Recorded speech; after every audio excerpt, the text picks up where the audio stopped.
Today, I'm speaking with Miguel Neves, the editor-in-chief of EventMB. Miguel has an amazing career in our industry, and also with this position now, he is overlooking what's going on in our industry all over the world.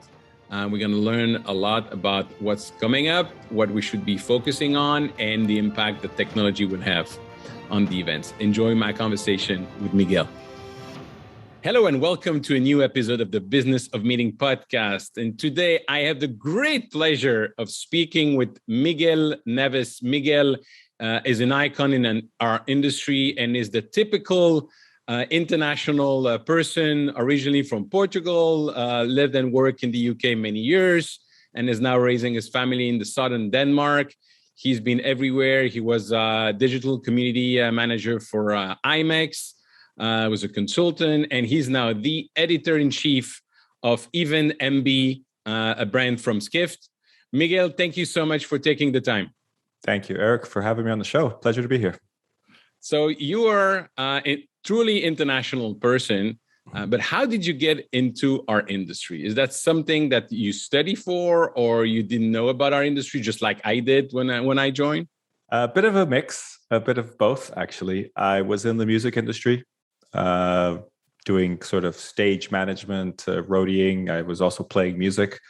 And I remember organizing a concert, a corporate event. And it kind of dawned on me that these people watching, they were there for an event. And I suddenly realized those buses of people that like get dropped off in certain points of the city, maybe they're not just tourists, maybe there's something else behind that. So it sort of started to unravel.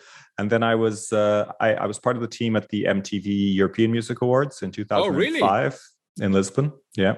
In which year? I was 2005. Yeah. Yeah. So I was just helping out backstage. I was a runner through kind of a friend, and kind of started to get really interested in that kind of teamwork that it takes to put on an event like that. So it was really impressive to see that from the back end.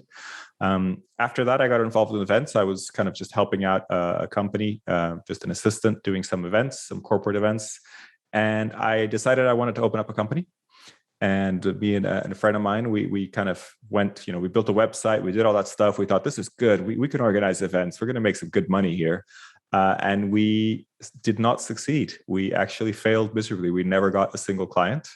And I quickly realized that it's very different to organize events than selling the organization of events. And that's probably relevant to your audience. That was a big lesson, a big kind of humble lesson of, I don't know anything about this market.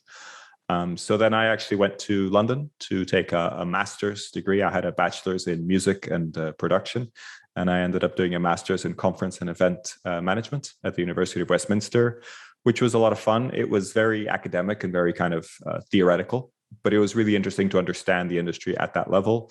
And from that, I was very conscious when I went to do the master's that I wanted to build my network. So I spent a lot of time getting involved with MPI and being very active in how, and very thoughtful in how I built my network. And that, had great fruits. I got an internship with Charles Massey and Joseph Chan in California with Synaxis Meetings and Events. Spent 3 years with them after the internship, really started to understand how the industry works and the types of events and everything from a much more practical level. Got thrown in the deep end, organized some, scientific conferences for 1,000 people that almost fell apart, but in the end were very successful.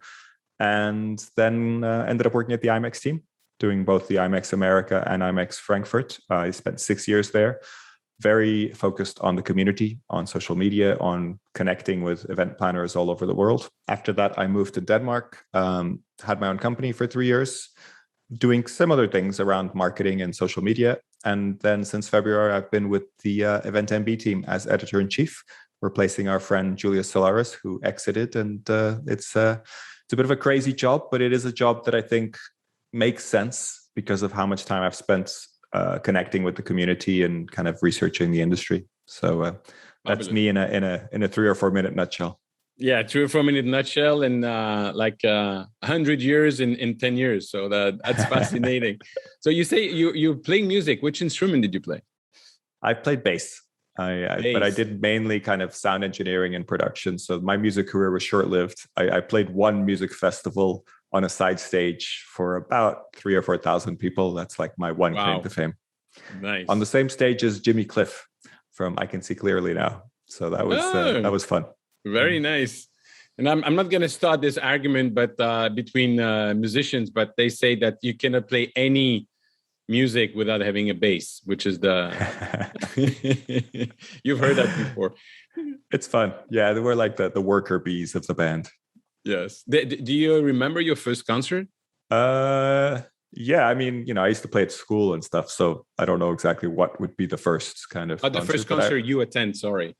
Oh, my attended. Yeah, I think that was the first kind of big concert was Michael Jackson on the Bad Tour. Wow. I think 88 in a big stadium in Portugal. Oh, lucky you. Like Freddie Mercury, Michael Jackson. I wish I would have seen those people.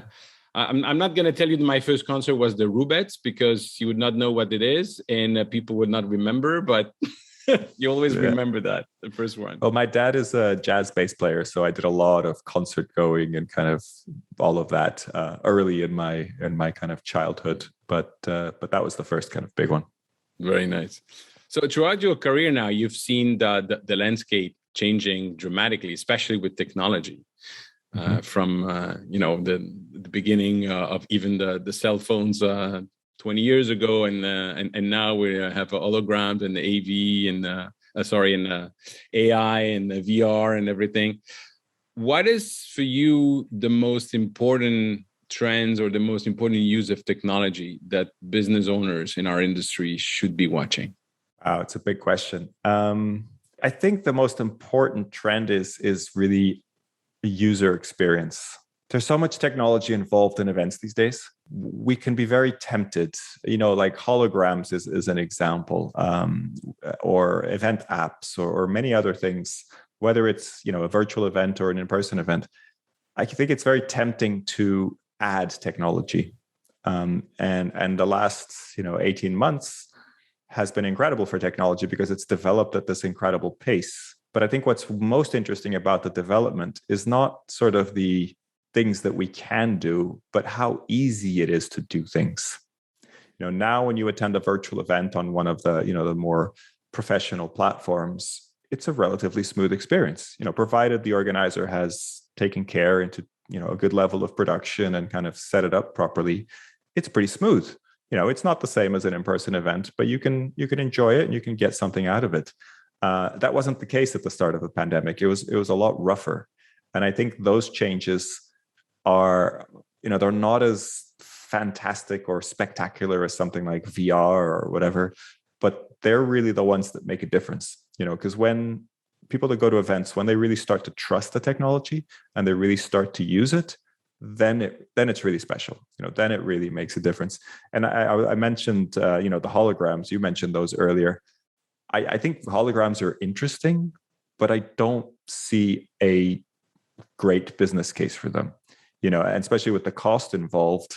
I think a good video feed, if somebody can't be there in person, is just as effective. I don't really see like a huge advantage to the hologram. If it's a technology conference and you want to wow people and show people how cool it is that you can have a hologram, great. That has a purpose, and maybe that is a purpose in itself. But I'm really much more interested in technology that's almost invisible. That's the goal for me of technology. There's all this technology out there to help you make connections and kind of exchange contact information, for example. Those are all great, but they only really work when people trust them. It's only when you know that this app or whatever it is really going to work and the contact is going to end up where you need it, and you're going to be able to send that person an email in the way that you want to, then it works. But I've seen lots of show organizers kind of bring out these things and, now you just do everything on the app and just nobody trusts them. Nobody trusts the technology until they use it, until they kind of really feel like it's something that they use. And I think that's part of maybe one of the positive results of the pandemic, is that we've tried all these things quite a few times and we're much more comfortable with them. You're making great points here, especially when you look at the why of using the technology, as you rightly said. When you look at this mix between face-to-face, virtual, what people call hybrid. Quite frankly, hybrid is like it's a mix of those things. To me, it's just integration, and depending on the goal of the organization and the way you're reaching those different buckets of customers, if you want. But going back to what you're saying about why using technology, what do you see in terms of the business model, and how should people look at the mix of virtual, face-to-face, going back to because at the end of the day, it's a business, so you need to make the business case as well. Absolutely. I mean, there's several different types of events and business cases for events. So if you're talking about internal events, things might be a little bit different. If you're talking about association events, things might be, again, slightly different. But I think overall, virtual events have this amazing potential to reach people wherever they are in the world, at a relatively low cost. So it's very important. If you're talking from a sort of sales perspective, they're very important from a top of funnel perspective.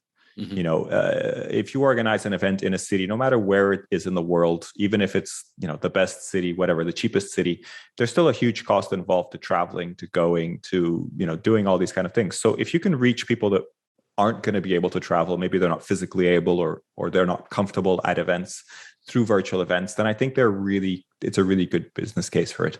And I think virtual events are particularly good, or they work pretty well when it comes to content, when it comes to speakers, when it comes to even exchanging information. If you do it well, like breakout rooms and that kind of thing, you can get pretty good kind of academic or scientific exchange of information going with virtual events. When it comes to the social elements, it's very hard to replicate. And when it comes to the trade shows, the business conversations, the handshaking, that's not really, I haven't seen really good examples. It can work, but in essence, I do feel like in-person events really make much more sense in that case. But they're costly, right?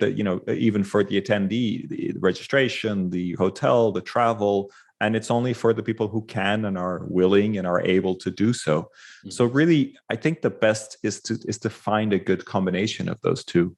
And like you say, hybrid is a nice buzzword. But there's no such thing as a hybrid attendee, right? Mm-hmm. Either you're there in person or you're not, or you're there, online. So hybrid is a nice term to kind of grab all that together. I don't think the future is going to be all hybrid. I think all events will have some sort of online component, or probably should, because if you think about the amazing work that people do to put together good content at conferences and trade shows and everything, and then if you don't capture that and use it to some extent, then it's a bit of a waste, right? Yeah. Now, when I say capture and use it, it doesn't have to be a live stream. It can be recorded video that then you use later. It can be, many different ways. It can be even a podcast. Why don't you take the recordings of the sessions and make it into I don't know if you follow Gary Vaynerchuk, but the kind of Gary V audio experience where it's a podcast, but it's not always the same format. It's like there's something released every day in audio, but it might be an interview. It might be a monologue, whatever it is. So, I think it's in the future, attendees, when they want to sign up for an event, when they're interested in what your event offers, they're going to expect to see the option. Mm-hmm. They're going to expect to see a digital version. Like, I don't value this event enough to consider traveling, but I'm interested, right, to some extent. Right. And if the price is decent, if it's free even, or for whatever reason, then I think it's good to be able to offer that. Now, there might be strategic reasons why you don't want to offer that, but I don't think those strategic reasons should be kind of being afraid that it will take people away from the in-person experience. Right. We've talked about that for 10, 15 years, and all the data kind of points to, if people really want a live in-person event experience, then they're going to invest the time to do it, and the virtual version is not going to replace that. So I think it's more about finding how to extend the reach, how to connect with people that aren't going to go to that, to go to all that trouble of being there in person, and hopefully kind of just bringing them into a community of some sort and connecting with them so that they maybe in the future can, or maybe they just become sort of online, I don't know, course viewers or whatever it is that you offer that makes sense. Absolutely. Are you talking about there's no such thing as a in-person or a hybrid attendee? I agree with you, except that people like me with ADD, they're probably there sometimes physically in person, but their mind is somewhere else. But that would be the only case. Well, I think it's really good that you bring that up, because you're not the only one. I think the vast majority of people do that, right? And I know that this isn't quite what you were saying, but I spend a lot of time in the back of conference rooms, especially if I'm speaking at events or something like that. And I look from behind at the audience, and I usually see more than 50% of the audience on their phones. Mm-hmm. They may be sharing things on Twitter about the event, but I'm pretty sure they're on their emails, and they're busy trying to do stuff, and they think they can multitask and listen to the speaker. But I think in reality that it's not really happening. People are really, we say that it's easier on a virtual event for somebody to get distracted and click on something and go somewhere else, but in person that happens too.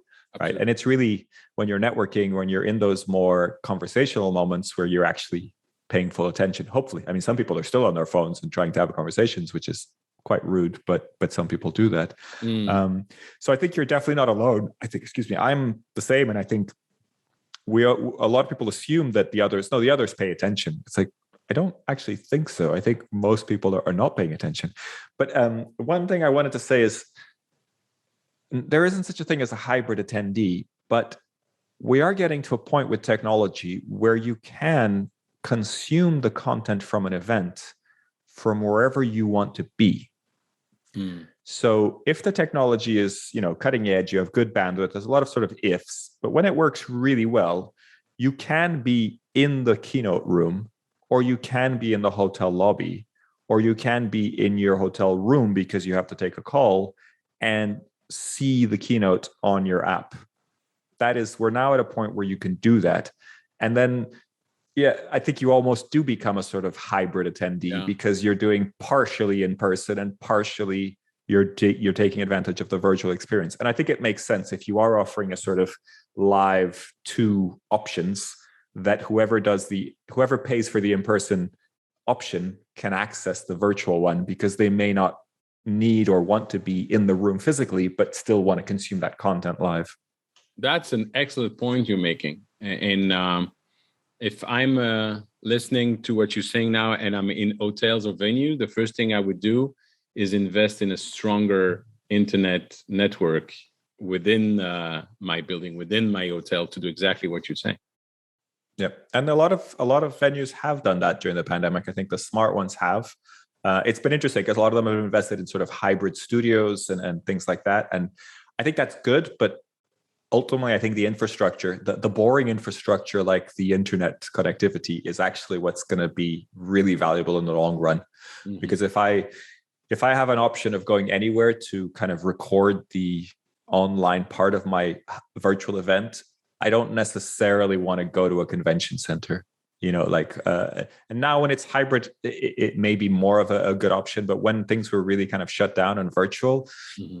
I'd probably rather go to a theater or a TV studio to do it rather than go into a venue. That doesn't necessarily make that much sense. So when you see all the evolution of technology, not even the last 10 years, the last 3 years, really, the acceleration, of course, with the pandemic, and the fact that, to your point, people are maybe not paying fully attention, or they're distracted or something else. With your experience of a community manager and using digital, what would be your advice to business owners in our industry that want to help their own client to be more effective and to reach their goal? I think one thing that's easily forgotten is to involve the community. And that can take many different forms, but you can think of it the user-generated content if you want the community to create content. Mm-hmm. But even things like getting the community, getting the target audience to tell you what they're looking for. Because I think what's happening is we have these tools, we have AI, we have all this stuff that makes us more efficient at doing things. But as human beings, we're no more efficient at consuming it. Mm-hmm. The only way to be more efficient at consuming things is to not consume them. It's like to be able to filter. if you have all the information on the internet, but you want to stay sane, if you want to kind of filter out what you're actually consuming, you have to make choices. Oh, right. And because because every organization, because every event organizer, because every association is producing more content now, we don't have, as humans, enough capacity to consume all this content. Yeah. Right. And so I think it's more important than ever to understand what people actually want, what they're looking for. There is an element of also giving people things that they don't think they need, because if you always ask them what they need, if you asked people that had carriages and horses what they needed, they'd ask for a faster horse, right? That was the Henry Ford thing. So there is an element of sort of finding new speakers, finding new information and bringing it in. But I think it's easy to forget that when you ask people for their advice, when you ask people what they want, you're getting their buy-in. They are now invested in that event because they feel like they participated. They feel like they contributed to finding the content. That's super important, because when they get the 600 emails about all the different events that they can go to, the one about your event is going to stand out because they're going to be like, oh yeah, that was that event that asked me and I kind of did the survey or whatever it was. So this sort of community involvement is, I think, the strategy that's somewhat underused, but actually helps us get there. And I know you were asking more about the technology side, but I feel like there's a sort of lack of technology that exploits this side of things. Mm-hmm. We're kind of, there's a lot of technology around, really flashy production for video. There's a lot of technology around, marketing automation and being able to customize, kind of splash screens so that you can promote events and other people can promote events for you. But ultimately, all these technologies are sort of like better at making more noise. And we need to find the technologies that help people filter the noise. We need to provide people with simplicity. And the more we can use technology to do that, I think people will really appreciate that for you. And I'm a big investor in that sort of thing. I fully agree with you. I do believe that technology is at the service of the reason why you're doing something, and you first need to understand that.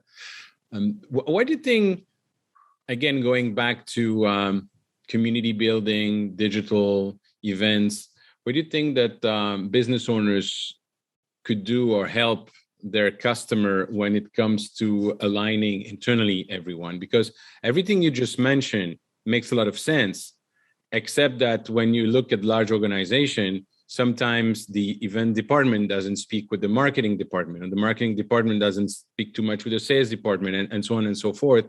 What is your advice there?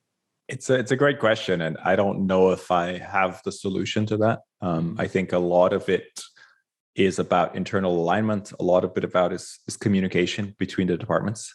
But I think ultimately understanding the community, understanding that target audience is super valuable, right? So if you are able to run a focus group, if you're able to get some of that community in a room with leadership, and it doesn't even have to be live with leadership, maybe you can do a video or whatever it is, but you can kind of show people what that target audience is really looking for. They can't really argue with that. If you're organizing a trade show and you say, look, I got 5 of our sort of top clients that come to our trade show, I interview them and this is what they said. I think at that point, it's like, if you're going to argue against that, it's very, it's a silly business decision to argue against pleasing your top customers, right? And I think that's the kind of data that you need to be presenting, right? That's the kind of story that you need to be building, rather than, I read this research report and it says that we should do this. Your senior leadership might be like, well, that's really interesting, but I know these people, that's not what they want. But if you actually take those people and you go, look, I interviewed these people and this is what they told me they want, I think that's a pretty strong case. And I'll give you kind of a silly example. I was working with a European association doing marketing. And one thing that we found was that when we sent emails to this particular kind of profession, they wanted all the information to be in the email. because this particular kind of medical field, they're kind of like always on the move, and they don't have an office, they don't have a desktop. So a lot of times they're just on their phones. So when you send them an email with information, all the kind of email, blueprints for writing good email is you write a short email and then you click somewhere and you go on a website, right? That's sort of like how everybody advises you. We learned that wasn't what they wanted. What they wanted was these really, really long emails, but because once they were downloaded on the devices, they could just read them and they could kind of capture the information. And so, lots of arguments around how to run email campaigns for this one client. And ultimately, like, actually, we need to break all our rules because our end clients are telling us that actually this is what they need. And from then on, we realized that the emails, we could get that email deliverability and kind of open rates much higher because they started kind of understanding that we understood their needs. How do you find out? We asked them. We literally kind of asked them, and it was asking kind of key people and just kind of understanding how their job actually works. Because you make these assumptions and you read the guidebooks and you read about best practice on the internet, but ultimately that's worthless if it doesn't help you with your audience, with your community. So there is no sort of shortcut to that. You can't, unless you have some amazing piece of research that you did on that community, somebody did that for you, you have to go out and ask them. Like, that's the only way to do it. Absolutely. There's a fantastic book about the job to be done approach. It's called When Coffee and Kale Compete. And the principle is really doing exactly what you said, asking people a question, but it's also in the question that you can find a lot of the answers. It's not about what people want only. It's what they expect that what they want will do for them later on. So what is really the job they're looking at having done by buying this product, by attending the conference? So yeah, it's that kind of marketing of don't tell me what the product does, tell me what I'm going to be able to achieve, how this is going to help my life, kind of thing. Absolutely. And you have you can use that in any in many different fields, and it's full of example, and certainly in our industry. I like that thinking, but I think sometimes people go a little bit too far as well. There's that kind of thinking of if you're selling a drill, you're like, it doesn't matter the size of the drill or the capacity of the motor. What matters is that you hang up your paintings, you do whatever you need to do with the drill.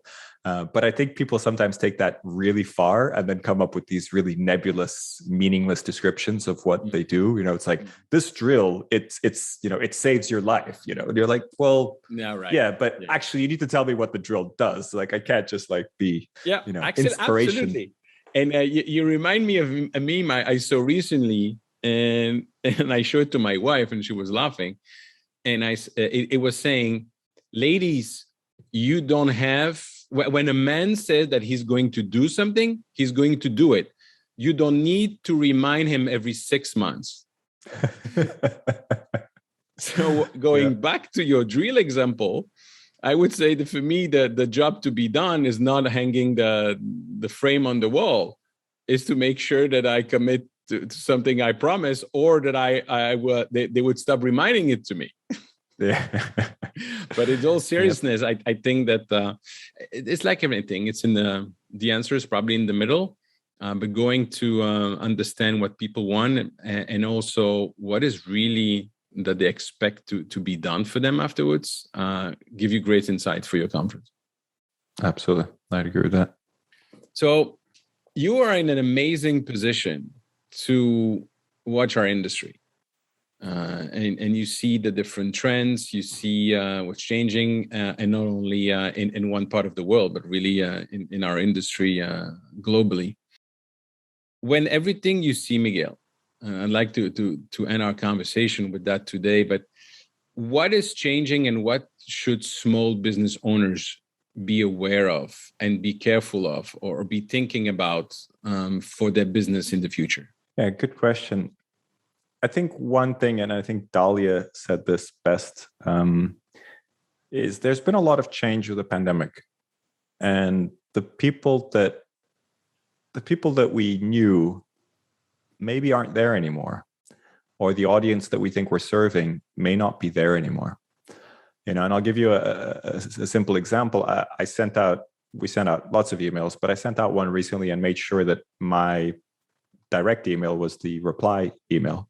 And a lot of out of office messages came through, and that was not fun, but you get through those. And I also got a large number of messages of I'm no longer with this company. And that really kind of brought it home for me. I was like, wow, all these people that were emailing, this is ultimately when you have an automated marketing system, an email address, it's just an address. Yep. It doesn't mean you're actually connecting with that person. It means you're sending a file on the internet to a address, like you send a letter to somebody's home, but they may not live there anymore. And they could be on maternity, they could be furloughed, they may be in a completely different industry. So I think if there's the major thing for me is to not assume that all these people are listening and everything's working in the same way.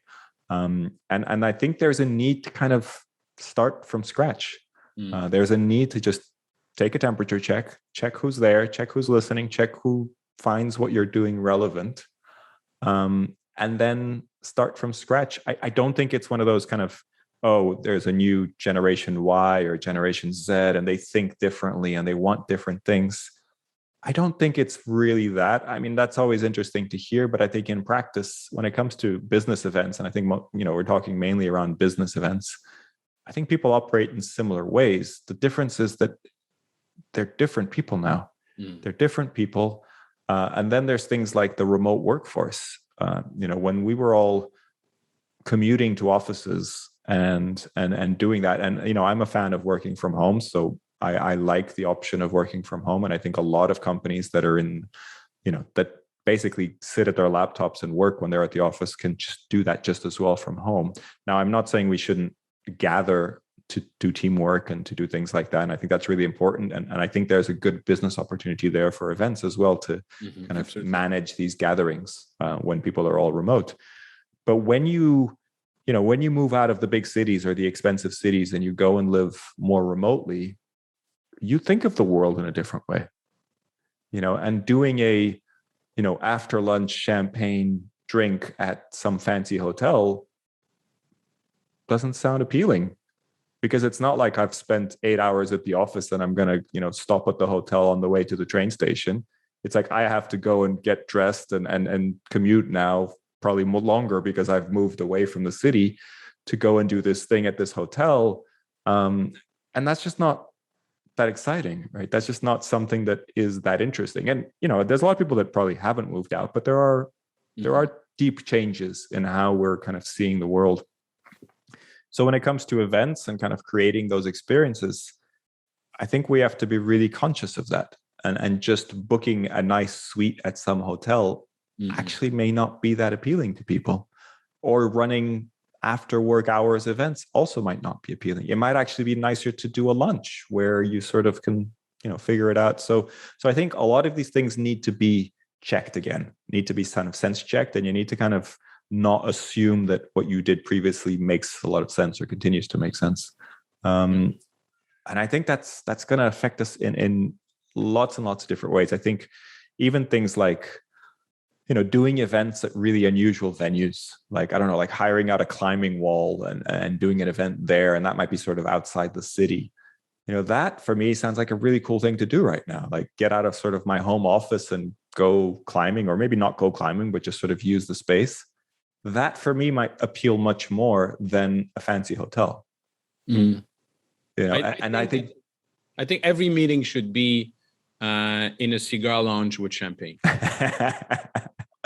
But like if the audience that that is your community appreciates that, then yeah, absolutely. I mean, I know you're jesting, but it's true. Like that's the kind of information. And I think probably because people have more of a choice now, or the ones that have moved out have more of a choice, it may be harder to fit everybody in one type of event. It may be that you have to run more but smaller events so that you can capture people that appreciate different things, or kind of fits better with their lifestyle. Yeah. Are you already witnessing what I believe is happening, will be happening, like after the last crisis in 2010, where basically a lot of people lost their job or decided they were not going to play in the rat race as usual, but decided to go on their own and start their own business. Do you see that as well? I do. I think it's a little bit different. I see that on the tech side. I see that because I think there's been such a boom with event tech that the ones who are sort of more involved in that have felt pretty confident that there's enough business and enough interesting stuff happening. But there's so much uncertainty that it's a relatively small number. Mm-hmm. And I'm actually seeing maybe the opposite when it comes to sort of the more general event professionals that are looking out for the companies that are seeing that increase in demand and hiring again. So at least in my network and what I can see from our changes in our sort of community with EventMB, I'm seeing a lot of people take on full-time roles, or at least sort of jumping at those opportunities. Interesting. My last question on that, if you allow me, especially for small business owners, what I observed for many years is that we are focused on helping the customer, which is great. We are focused on creating unique experiences, which is absolutely needed and wonderful.